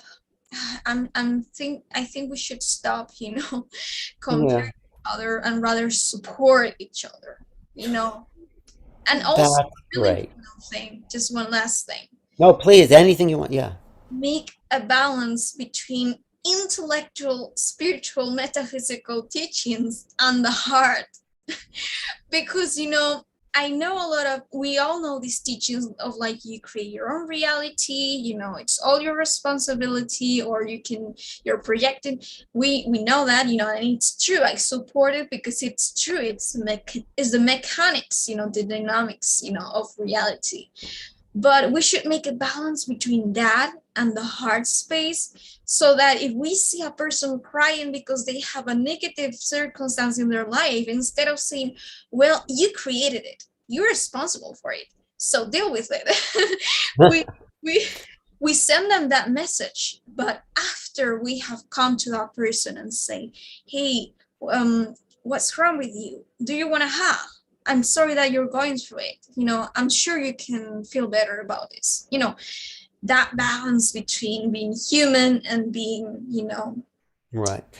yeah. Right. That is beautiful. And especially if they are in your reality, they are part of your reality. If someone is suffering, I'm suffering, That's sort of why I feel sad when I look at what you were going through. But yeah, we're here to help each other because we're all sharing, intersecting with this world. So thank you for standing up for the human. And the heart is the spiritual. I think that's a really good point. Otherwise, spirituality just becomes a mental exercise if you're not, feeling what, right, Rob? I mean, you're also, what you've been through is a real humbling experience, just dealing day to day, and it is a spiritual practice in a sense, just the human level. Yeah, it grounds me back down to earth. I think the summary I take from everything today, you guys both summarized it beautifully. And if I make an addition to it, it's we're Yeah. here to live that earth experience and also have a spiritual experience doing it. And it's not one or the other. It's a little bit of both. And when we're here, we need to respect the experience that we have and not judge ourselves for it. Mm. We are our own authority on what we need. We're our own authority on what we want to create, but we're mostly the authority on what we resonate with and what we bring into our reality as our personal acceptance. You don't have to listen to everything Joe Blow over here says or Karen Smith over here. Figure out the things that resonate with you. You'll know them immediately. You won't have to think about them. You'll feel it in the heart, and the mind will let it make sense. And that energy of resonance is what can guide you. But just because one person resonates with one thing doesn't mean they're right on everything. You've got to know what's right internally. Discernment and practice of experiencing, feeling the resonance is really what helps get that back on track for most people, so that you can discern well for yourself. Right. Thank you for that. Marina, it just came to me one last thing. If you could talk to those hybrids instead of just thinking, what would you say to them about what they're doing and what they need to do that would be different? So if you're talking to them, just tell them what you would like to see happen. If I will talk to them, I will tell them that I understand that they as a species have also their learning process. So I understand that they are imperfect also. That's something that we usually forgot, that ETs also have their own evolution. So they also have their own negative aspects to integrate. And they need to understand that forcing or imposing things is not the way to get along with us. So I think that they need to start focusing on the outside so much of what I'm doing, what I'm not doing, and focus also in themselves. And I'll do also this thing, it's like bidirectional. I think they also need to process what they're doing, so maybe find another way to align with what they wish for themselves. But what if they said, I'm just hypothesizing, role playing here, what if they said something like, well, we need your planet, we will take care of it better, your humans are just in the way, I mean, and we're much better stewards, and look how you've messed up, and what if they say, I'm not saying they, but what if they say something like that? If they say something like that, I would say, well, if you want to help us, you can help us, you can teach us, but the idea of coming here to live with us and to mix with us, it's an agenda of itself that it's valid, for people who resonate with it, but you need to understand that not all beings will agree with it or want to do it. So helping us is not incompatible with us choosing different ways of evolution. So it's free will. So be our friends, work with us, work at the level we're at without imposing like what you think is right. This is how, we do that to our friends. Well, I want this person to be that way and not that way. And it's like, that's what you're taking it on a bigger level. And so what's the path of evolution if we're going to be on our own and become a six root race on our own? What do you think that path of evolution is? that part of evolution is about reawakening to genetic codes that we contain ourselves from those ancient civilizations in which we were accessing a really high potential within the human, let's say the human blueprint, genetic blueprint, we're talking about being superhumans. These civilizations have like superhuman, not just abilities, but consciousness, deep knowledge on how to create a reality, and also, how to connect with Earth. So that's the natural, let's say, evolutionary path. Now, those beings who align with it, they can choose that, and the beings that prefer the hybrid timeline may choose that too. That's the point.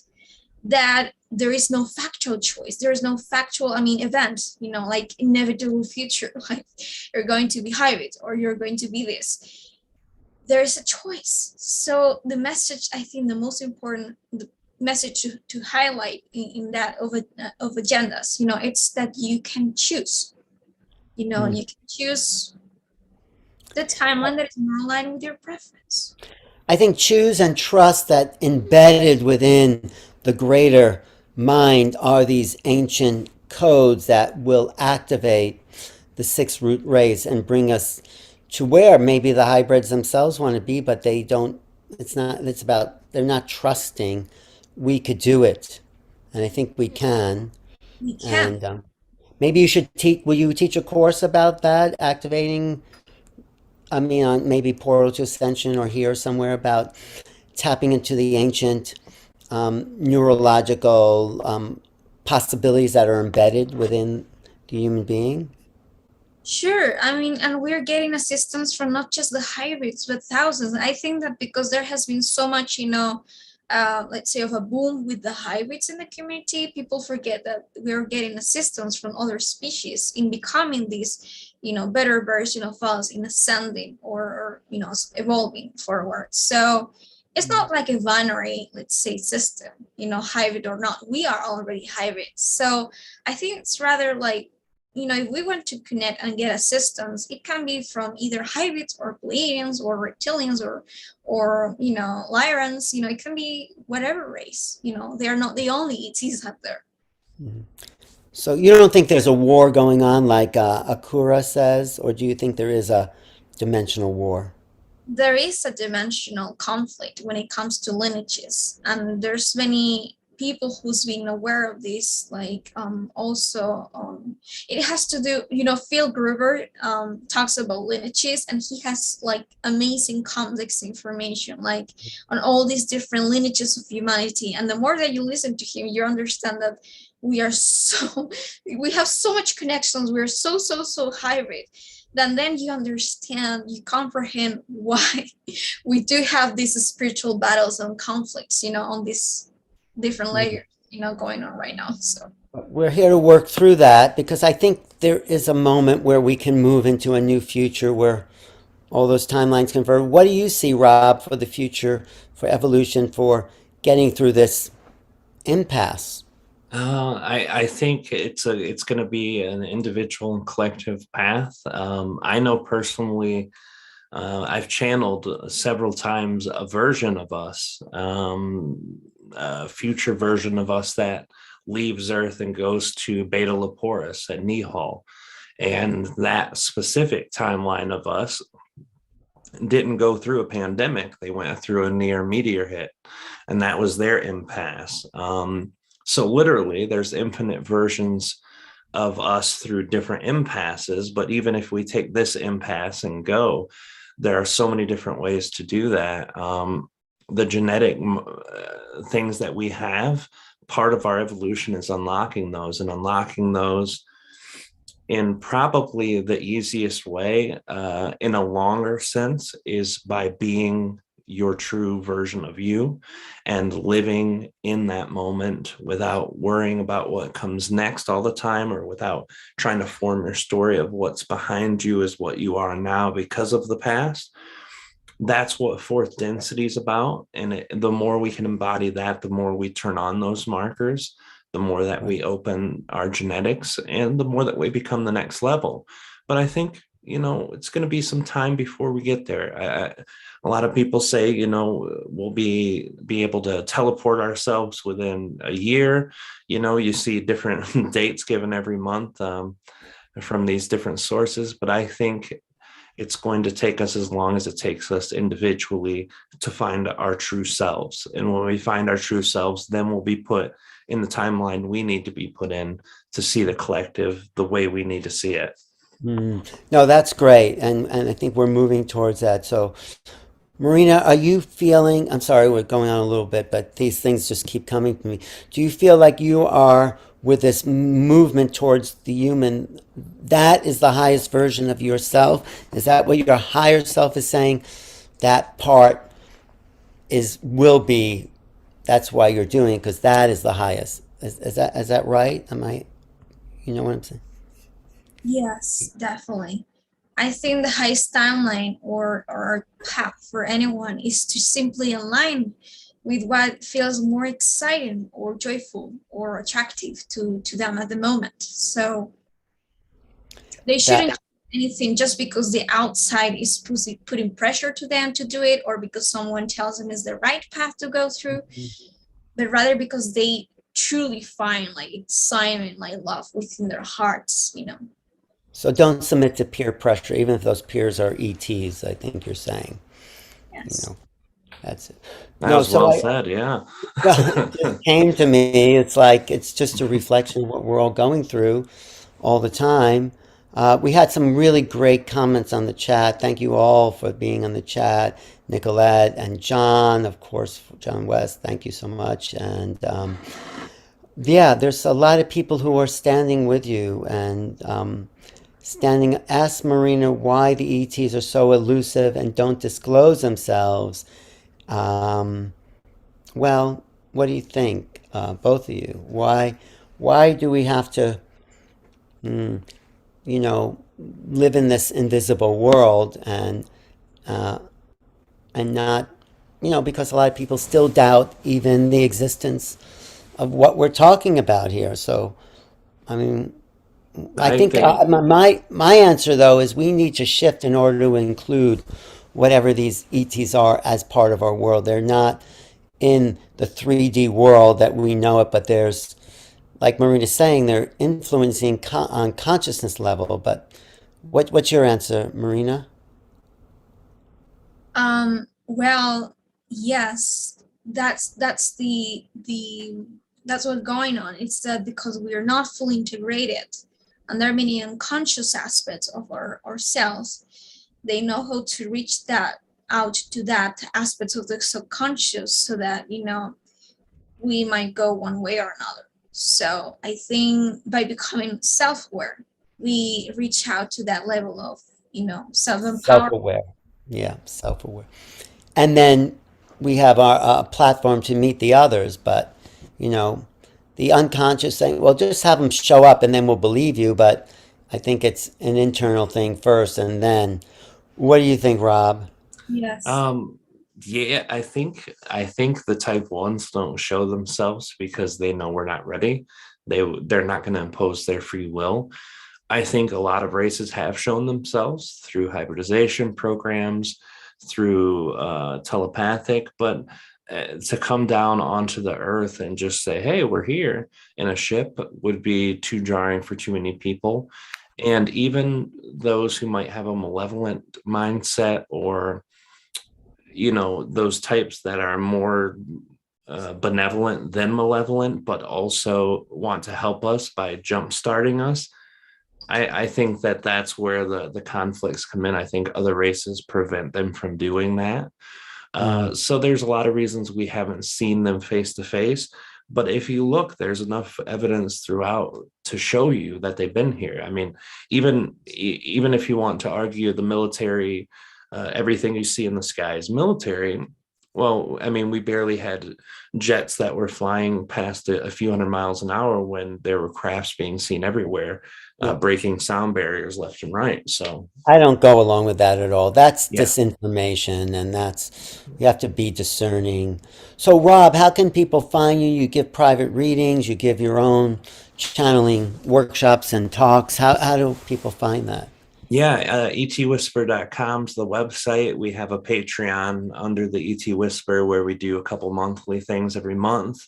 Our YouTube channel has hundreds of free videos to download, and our more intimate interactions with the group is our Discord channel. Our Discord channel is we're building up right now a lot, and it really is a place for all of us to hang out on. So. Okay. A Discord, yeah, I know the Discord. I just discovered them. Can you tell you a little bit more about Discord? Yeah, Discord is an application or program that's actually been around for a long time. It was usually used for gaming, but now people have developed a lot of new tools for Discord. Discord, I try to describe it for people who are a little older because a lot of younger people use this. If you're from my generation, if you're from the 80s or earlier, imagine early online forums and post boards, but imagine that there's multiple places within one place where you can post. So you go into this text and picture place where you can post pictures and text. And maybe you have one about spirituality, one about just regular daily stuff, that you could put memes in. And then there's places where you have a voice channel that's open, where everyone who wants to come in. Our Discord channel, it's been open for a few months, and we have 200 people there. Literally from around the world, there's someone there at all times in one day. So you can go there and find someone to chat with about consciousness ETs. So it's really an amazing place where you can go in. And if you go back to read the backlogs, you can learn. There's literally tens of thousands of messages just in a couple of months we've had it up, with links of information, different channelings, all sorts of just amazing stuff. So if you don't know what Discord is, look into it. But it's the Great. one that we're running is really connected. A lot of great people there. So. Well, happy to be sitting here with Hunter, who is Hunter, who helped formulate some of that Discord channel. Anyway, let's go to Discord. How do they find Discord? Well, Discord is the general platform. Yeah. But Rob's got his own Discord server. Oh, their own Discord server. Find it through his contact website. Oh, I get it. Great. Yeah, great. You can find the Discord in the ET Whisper or any of our YouTube videos in the last few months, the links there. But you download at discord.gg.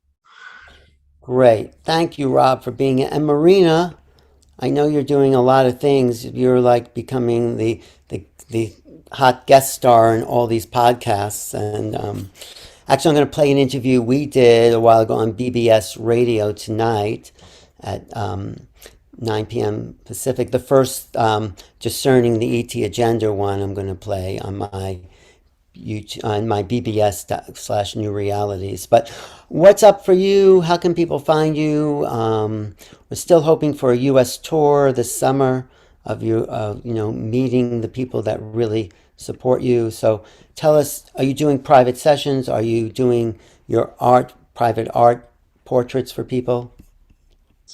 Well, right now I'm offering the spiritual coaching sessions, as well as the higher mind channel sessions.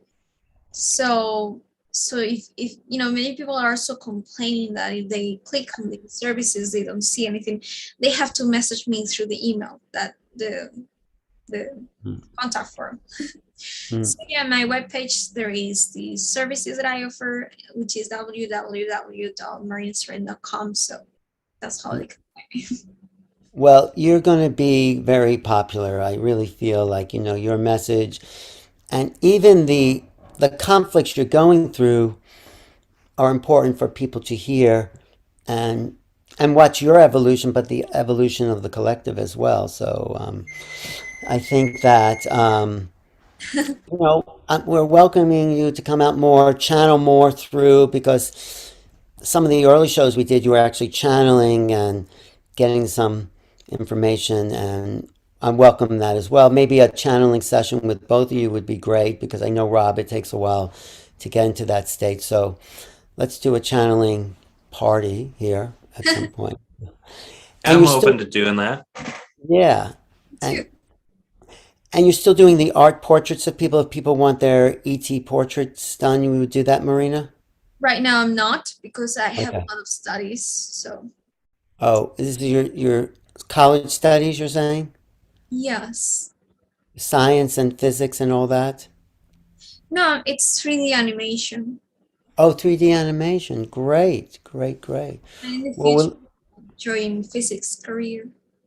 right, but when you have a 3D film, let us know. We'll preview it. She did Okay. a portrait of the being the high channel RDiff with a Oh, 3D with him blinking and moving his face. It was oh, amazing. She's can great. we see it? Can you pull it up?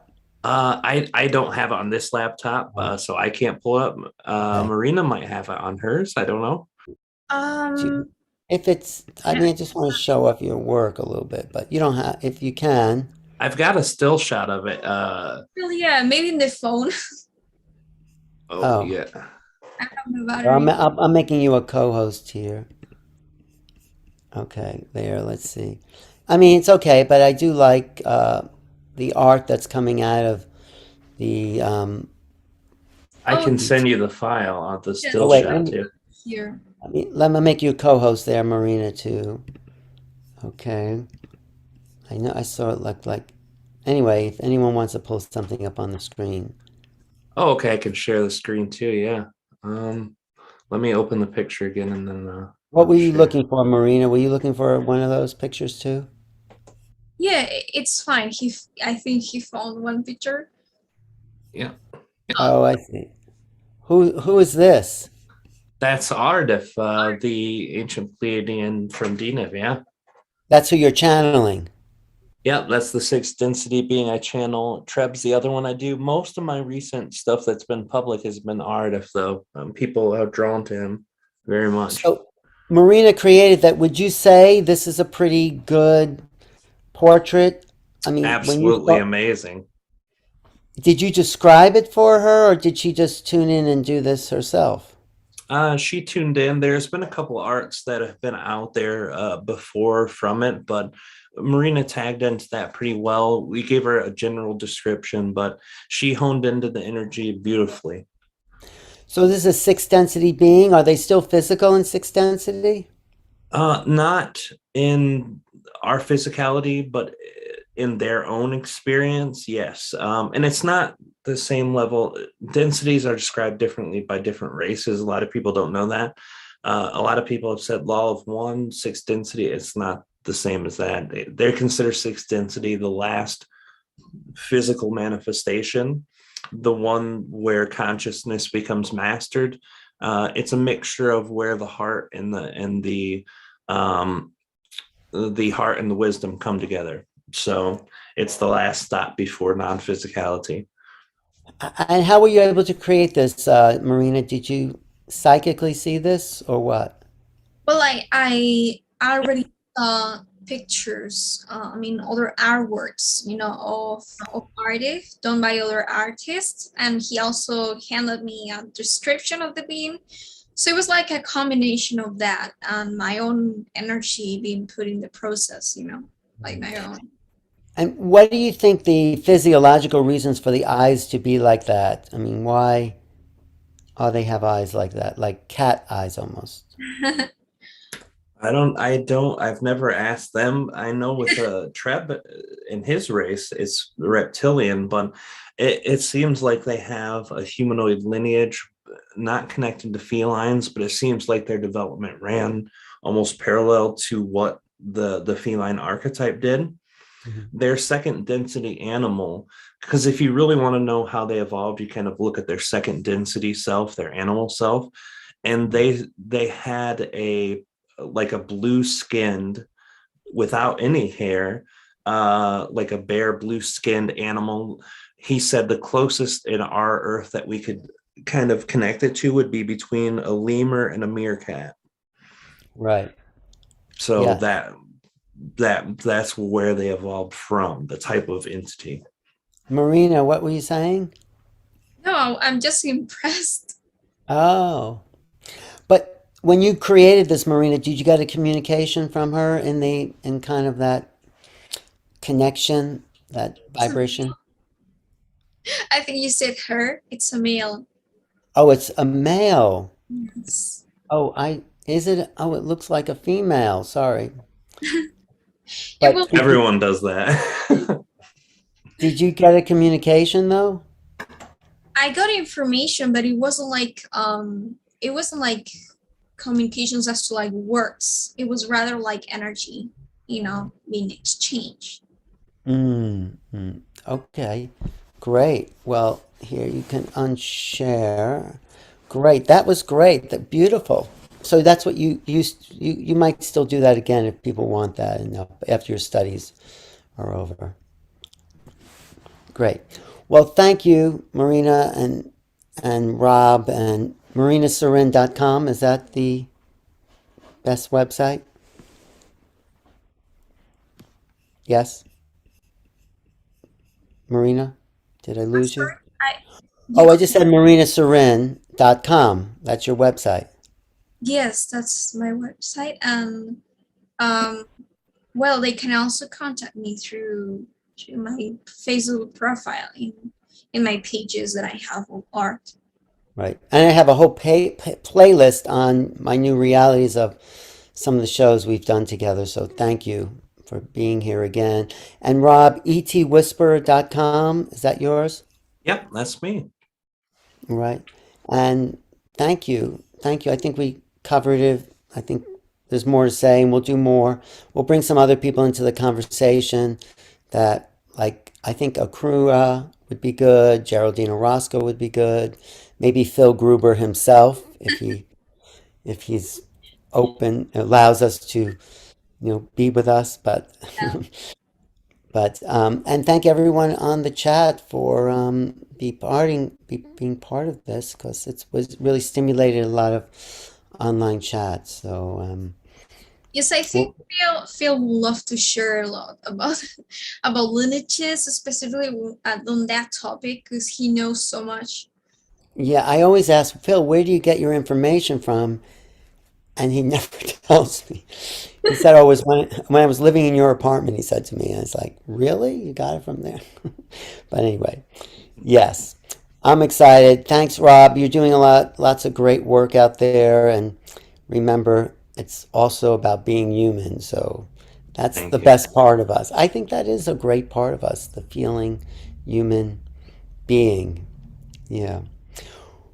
All right, and then there's some other conferences and stuff coming up, but just look to New Realities, my youtube.com. Thank you everyone for being here today. And my book, Making Contact. Did you get a copy, Rob? Not gotten one yet. Nope. Oh, I'll send you a PDF. And did you have a PDF, Marina, of it? I'll send you one too. And actually, if you subscribe to this channel and ding the bell, it means that you get notified. I'll send you a chapter two. Just email me or Facebook me that you've subscribed, and that's a new process to get people to help subscribe. And I'll send you a chapter from that book. So you can email me at newrealities@earthlink.net or just Facebook me here if you are a new subscriber. And yes, Marina will be on, thanks to Neil, Portal to Ascension events, a big UFO disclosure event Neil Gar is putting on. Look at portaltoascension.org for all the amazing events. Look at the Wish Alliance with Sheila Seppi. And look to this channel, New Realities. Okay. Thank you, everybody. Bye. Thanks so much for joining us today. See you soon. And I hope to have Marina back once again